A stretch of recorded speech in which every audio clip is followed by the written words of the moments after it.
국민들은 지금 너무 어지럽습니다. 막 하루에도 뉴스가 너무 많이 터져가지고 이거 어디서부터 어디까지 따라가야 되나 뭐 이런 생각이 좀 드는데 자 이준석 전 대표 사태가 어느 네. 단계에 좀 와 있다고 저희가 판단을 하면 좋을까요? 저도 잘 모르겠습니다. 네? 아니 천 변호사님 아실 줄 알았습니다. 아니, 저도 모르고요. 네. 이준석 대표 뭐 본인은 다 계획이 있다고 자기 걱정하지 마라. 뭐 세상 쓸데없는 게 이준석 걱정이다. 뭐 이런 얘기 하는데. 그런가요? 네, 저는 이준석 대표 걱정 안 해요. 근데 이제 저희 당과 네. 우리 뭐 정부가 어떻게 되는지는 참 어려운 상황이고요. 네. 일단 이준석 대표는 본인의 입장을 아주 강하게 얘기했습니다. 네. 뭐 더 이상 사실 화해의 여지가 거의 없다. 음. 거의 이제 어찌 보면 대통령께서 네. 지금 주변에 두는 사람들, 네. 국정 운영의 방향성, 국정 운영의 어떤 방법론 네. 이런 것들을 싹 다 갈아엎지 않으면 다시 손잡지 않겠다라는 얘기거든요. 그런데 이게 사실 가능합니까? 그러니까요. 대통령 입장에서도 쉽지 않은 일이고 이준석 대표도 그래서 기대도 안 한다라고 하고 있는 것이고요. 네. 아마 저는 이런 평행선이 네. 앞으로 4년 8개월 동안 지속될 수도 있다라고 생각합니다. 에? 4년 8개월 동안요? 남은 임기 동안. 와, 이거 진짜 뉴스다. 네. 네, 이준석 대표하고 윤석열 대통령이 4년 8개월간 계속 싸우면 국민 여러분 어떻게 하시겠습니까? 지금 이 난리 났습니다. 이 평행 저도 힘들어요. 예? 4년 8개월 동안. 너무 힘들어요. 어떻게 우리 국민들 살지? 너무 힘들 것 같은데 이게 4년 8개월간 계속 간다. 야, 이거 난리 났습니다. 그런데요, 네. 하태경 의원이 오늘 아침에 아니다. 여지가 남아 있다. 이준석 대표 그리고 윤석열 대통령 둘이 만나서 화해할 수 있다.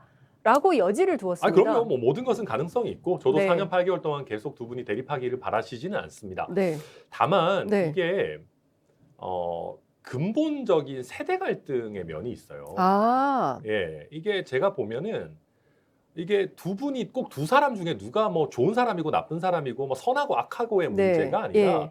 쓰는 문법 같은 것들이 다른 것 같아요. 그리고 경험했던 정치의 세계가 다르고요. 그렇죠. 예를 들면 대표적인 게 그런 겁니다. 대통령께서도 자유를 굉장히 중시하시죠. 그러니까요. 이번에도 35번. 그러니까 네, 취임식 하실 때도 33번. 뭐 33번 네. 얘기를 하시잖아요. 그러면 대통령께서 말씀하시는 자유 중에 네. 당대표가 대통령을 비판할 자유는 포함되는 건가 아닌 건가 잘 모르겠지 않습니까? 네. 그러면 대통령께서 말씀하시는 자유를 우리가 전통적인 저희 진영의 문법으로 해석하면 네. 그거는 자유민주주의에서 말하는 우리나라의 체제와 관련한 얘기예요. 네, 네. 사실 뭐 조금 아주 좁히면 반공 아니면 그게 아니더라도 그냥 민주주의, 시장경제 이런 자유민주주의 질서를 얘기하시는 것 같고 네. 이준석 이준석 대표가 말하는 자유라는 거는 네. 말 그대로 개개인의 자유예요. 내가 하고 싶은 대로 발언하고 행동하고 뭐 예를 들면 HTTPS 규제를 해가지고 네. 뭐 성인이 보고 싶은 거를 못 보도록 막고 이런 것들에 대한 불필요한 규제가 없어져야 한다라는 진짜 자유주의의 자유 이런 거거든요. 자유주의자로서의 그렇죠. 자유. 예. 네. 그러니까 이게 똑같은 단어를 봐도 네. 세대별로 이걸 해석하는 게 너무 다른 거예요. 아하. 우리 전통적 지지층이랑 뭐 30대 이하의 뭐 약간 체제 경쟁 이런 거랑 상관없는 선진국에서 태어난 사람들은 네. 아니 뭔 반공이랑 무슨 뭐 이런 걸 왜 생각해요. 자유라는 건 말 그대로 내 자유를 말하는 거죠. 그리고 그 사이에 껴있는 사람들은 제가 봤을 때는 신자유주의의 자유를 생각하는 것 같아요. 네.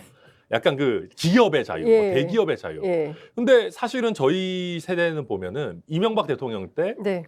신자유주의 하면서 기업의 자유는 엄청 얘기했지만 이게 과연 내 삶에 무슨 도움이 되냐. 그렇죠. 뭐 나의 자유를 증진시켜 주는 거냐. 오히려 이게 위선 아니냐. 뭐 이런 여러 가지 복잡다난한 생각들을 갖고 있거든요. 네. 그러다 보니까 네. 대통령과 이준석 대표가 서로 같은 단어로 다른 얘기를 하는 경우들이 많은 것 같고 네, 네. 그걸 이해하는 지지층도 이게 세대와 문법의 격차가 너무 심하다 보니까 서로 잘 이해를 못하는 거예요. 지지층 안에서도. 그렇군요. 그러니까 지지층이 분열돼 있으니까 이 지지층을 대표하는 사람들이 접점을 찾기가 굉장히 어려워요. 너무 공감돼요. 너무 공감되고. 공감해 주셔서 감사한데 아니 너무 이해돼요. 이 자체가 완전히, 너무 어려운 문제라. 아니 근데 그 시청자 여러분 어떠십니까? 너무 공감되지 않나요? 저는 너무 딱 무슨 얘기인지 알겠어요. 그게 이제 사상으로서의 자유권적 자유하고 그렇죠. 그다음에 정치 체제로서의 어떤 자유민주주의 체제의 자유는 완전히 다른 개념인데 네. 두 분이 살아온 시대적 배경, 정치적 배경이 그거를 대변해주는 이런 거잖아요. 그렇죠. 지금 상황에서 보면 어떻게 해요? 근데 이 두 분 이쯤에서 헤어져야 됩니까? 그러니까 사실 그래서 저는 가장 최고의 해결책은 네. 이준석 대표를 어디 외국에 대사 보내는 거라고 생각했어요. 솔직히. 그러니까 그런 논의가 대통령실 안에서도 있었다고 합니다. 저도 들었는데. 그래서 그 본인이 낸 탄원서에 그렇죠. 그 내용이 포함돼 있잖아요. 거기도 뭐 특사로 너, 보내주겠다 뭐 이런 네네네. 식의 얘기를 했다고 이런 하는데. 지하에 나는 거절했다. 그렇죠. 그러니까 근데 제 생각에 이렇게까지 네. 이제 이준석 대표가 뭐 성상납 혐의 물론 뭐 징계는 증거인멸로 했다라고 하지만 성상납 혐의가 불거지고 나서는 불명예스럽게 외국으로 갈 수는 없는 거예요, 사실은. 명예회복이 돼야 갈 수 있는 그렇죠. 거죠. 그러니까 이렇게까지 오기 전에, 네. 그러니까 뭐 징계가 게시되고 뭐 하고 하기 전에 원만하게 해서 했다면 이준석 대표도 사실 외교 안보에 대해서도 공부하고 싶다라고 했었기 때문에 네. 적절하게 두 분이 떨어져 지낼 수 있었는데 그런 기회가 사실 좀 물 건너 간 거죠. 그렇군요. 네. 그런데 그 탄원서에 보면 말이죠. 네. 그 내용도 포함이 되어 있어요. 그 경찰 조사에 대해서도 무마해주고 그리고 또 징계 문제도 또 해결해주고 이렇게 하겠다라는 제안이 있었다. 그러나 본인이 이거를 받으면 안 된다고 판단해서 받지 않았다. 이런 내용이 포함돼 있거든요. 당연히 그럴 겁니다. 그러니까 이준석 대표 입장에서 만약에 저 이거 받을게요. 한번 네. 좀 잘 생각해 주셔가지고 저 모든 거 다 음. 깨끗하게 만들어 주시고 외국 가겠습니다. 라고 말을 못 해요. 본인이 네, 아니 그거는 녹음기가 발명되기 전에 하거나 예. 극단적으로는 약간 표현이 좀 이상한데 윤 대통령과 네. 이준석 대표가 사우나에서 만나야 됩니다. 사우나. 예, 국회 사우나 좋은데. 그렇죠. 아니면 뭐 대통령이 쓰시는 예, 사우나가 예. 있는지 뭐 아니, 모르겠어요. 그 청와대에도 사우나 있어요. 예, 원래는 있었었잖아요. 예. 근데 용산은 어떤지 모르겠네요. 아니면 청와대 비어 있는 사우나를 하루 두 분이 녹음기 아무것도 없이 아크로비스타라도 가셔가지고 가실까요? 얘기를 그 정도 수준에서 얘기를 해야 되는데 네. 제가 봤을 때는 이제 녹음이 일상화된 세상에서 그걸 전달해 주는 사람한테 이준석 대표가 설령 그런 의사도 없겠지만 있다 해도 얘기할 수도 없어요. 그러니까 이미 저는 그런 게 불가능한 사회인 것 같아요. 제가 국민의힘 국회의원들 취재를 해보면 녹음은 이준석 대표가 더 열심히 하는. 그것도 맞죠. 저는 그게 네. 사실 대통령과 신뢰가 깨진 첫 단추다라고 보는 저희 의원들이 많이 있는데 네. 근데 그것도 약간 좀 뭐랄까요. 그 안드로이드 폰 쓰는 사람들은 자동 녹음 기능을 쓰는 경우들이 꽤 많아서 뭐 그거 자체를 모르겠습니다. 이해를 못하는 분도 계시고 또 어떤 분들은 아니 뭐 자동 녹음 사람들 많이 쓰는데 좀 인식의 격차가 좀 있는 것 같아요. 그렇군요. 네. 이준석 대표 그럴 것 같아요. 녹음할 자유가 나는 있다. 그렇죠. 나한테 뭐 네. 이상한 소리 하지 마라. 녹음할 예. 자유가 있다. 예, 그렇겠죠. 이렇게 얘기를 할 수 있을 것 같다는 생각이 좀 듭니다. 네. 여하튼 지금 보면은요. 가처분 신청이 뭐 법률가시니까 저보다 훨씬 더 잘하실 것 같은데 이쯤 되면 나와야 되는 거 아닙니까? 왜냐하면 신속성을 그래서 중요하게 이 정도로 생각하거든요. 길어지는 거는 네. 아주 이례적인 일이기는 예, 합니다. 어떻게 봐야 됩니까? 책을 쓰시려는 것 같아요, 재판부가. 네? 그러니까 책을요? 논문 정도가 하나 나올 겁니다, 제가 봤을 때. 논문? 아, 그리고 어떤 형태의 결론이 나오든지 간에 양쪽 다 할 얘기가 많이 있을 겁니다. 왜냐하면 제가 예언 아닌 예언을 하자면 네. 한 30페이지는 될 것 같아요. 어. 결정문 자체가. 결정문이. 네, 네. 가처분 결정문이 30페이지짜리가 흔합니까? 아주 흔하지 않죠. 네. 네. 그리고 이게 길어지는 게 뭐 인용에 더 유리하다, 기각에 더 유리하다라고 하는 분들이 많지만 네. 그거는 솔직히 말이 안 되고요. 알 수 없고요.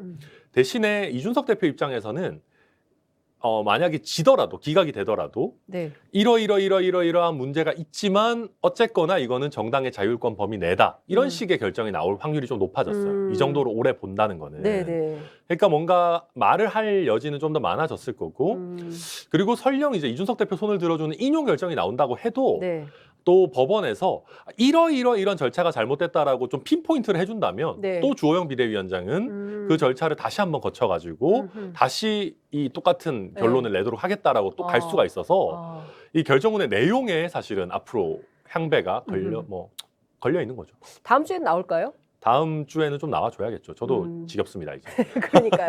저희가 방송에서 지금 몇 주째 그러니까요. 인용이냐 기각이냐 그 얘기를 하고 있기 때문에 네. 자, 이제는 좀 가처분 결정을 내주시는 것이 모두를 위해서 현명한 그럼요. 결정이다라는 네. 말씀을 재판부에도 제가 좀 드리고 싶습니다. 앞서 저희가 잠깐 얘기하기는 했는데요. 이 탄원서가 사실 재판부에 낸 거잖아요. 그렇죠. 본인의 어떤 그 방어권을 위해서 그것도 자필로. 네. 저는 이준석 대표가 뭐 카이스트 나오고 하버드 출신이고 그래가지고 글씨를 되게 잘 쓸 줄 알았는데 생각보다 하필 사실 이준석 대표가 지금 고난의 시기를 겪으면서 네. 가장 빨리 해야 하는 거는 서예학원 다니는 거죠. 가장 시급해요. 네. 왜냐하면 앞으로 더 뭐 네. 높은 자리에 갈지, 아니면 당대표도 물론 높은 자리입니다만, 방명록 쓰는 거 보면은, 제가 봐도 기가 막힙니다, 이게. 그 네. 방명록 써야 되는 곳에 네. 대한 예의가 아닌 것 같아요. 차라리 그냥 인쇄를 해가지고 붙이든가, 그냥. 예. A4 용지에다 써가지고 그렇죠. 붙이든가. 네. 그래서- 양면 테이프로. 네, 그래서 저는 뭐 일단 서예학원 꼭 필요한데, 네. 그와 별개로 저는 탄원서가 유출된 것은 뭐 물론 뭐 안 좋은 일이지만은 네. 그렇게 큰 일은 아니라고 봐요, 솔직히. 누가 흘렸을까요? 저는 높은 확률로 이준석 대표 쪽은 아니라고 봅니다. 왜냐하면 이준석 대표 스타일은 실제 본인이 공개하기도 했습니다만은 네. 그냥 자기가 공개할 스타일이에요. 그리고 법원에 내는 탄원서라는 게 이 정도로 핫한 사건은요, 네. 다 새어 나옵니다, 솔직히. 그러니까 애당초 공개될 수도 있다라고 염두에 두고 썼다는 게 저는 정확한 것 같고요. 네. 이준석 대표가 쓸 때 공개를 염두에 두고 쓴 거다. 저는 그렇다. 언젠가는 흘러나올 거라는 걸 알았을 거라고 보고요. 또 한 가지는 거기 문화일보가 공개한 걸 보면 열람용이라는 게 있어요. 그러니까요. 육안으로는 안 보이지만 이게 그 네거티브 반전을 해보면 네, 보이기 네, 때문에 네. 열람용이라는 건 아무래도 그 전자소송 사이트에서 다운로드 받은 사람이거든요. 네. 그러니까 이준석 대표 측에서 공개할 거면 굳이 뭐 그렇게 할 필요는 필요가 없었던 거죠. 네.